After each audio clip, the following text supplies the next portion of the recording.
Wow, that's pretty smooth. I like that. That's brilliant. That's Where did I get it from? Harley guy. I got it from a Harley Davidson general manager.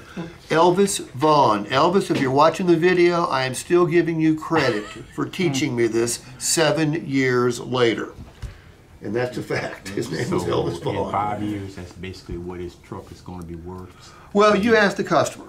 This is called the, who here, do you have a life insurance policy? I do? Yeah. Is it whole life or term? Term. Term. You have a life insurance policy? What is it? Whole life. You got whole life. Here's the difference between your policy and his policy. You're never going to see a penny. Okay? Because if it pays out, you're dead. I'm not going to see it anyway. Okay. He, on the other hand, so you make a premium payment and it's gone forever. He makes a premium payment. He's building cash value in his life insurance policy. It's whole life versus term. I've got term too. I'm never going to see a penny of it. You know, if I do cash it, someone else is going to cash it, not me. But Nate, he builds cash value. He can actually borrow against his. He can actually cash his policy in while he's still alive.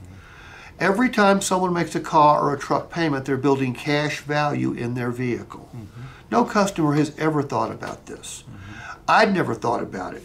And ever since Elvis taught me that, I've never found a car person in the country that has ever thought about it. And I've spread this all over.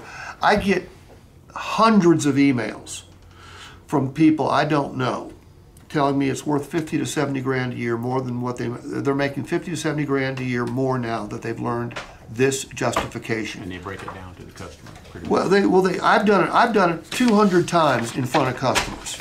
Okay. Let me tell you when it doesn't work. When the customer looks at me and goes, "That's all fine and dandy. I can't write a check for $14.53." If they can't write the gross check, this doesn't work. You know what the #1 response to this has been when I do it in front of real customers? Do that again. Right. Right. Do that again.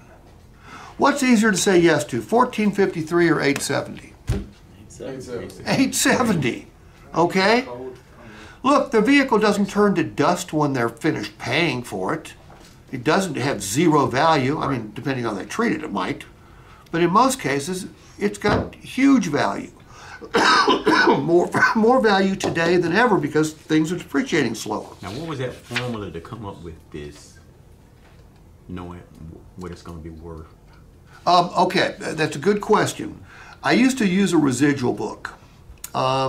And the book was like this thick because I had to have every type of vehicle in there because this works awesome on used cars too. Then I didn't bring my book to work one day, and I didn't know what to do. So then I decided to ask the customer. Here, we'll turn.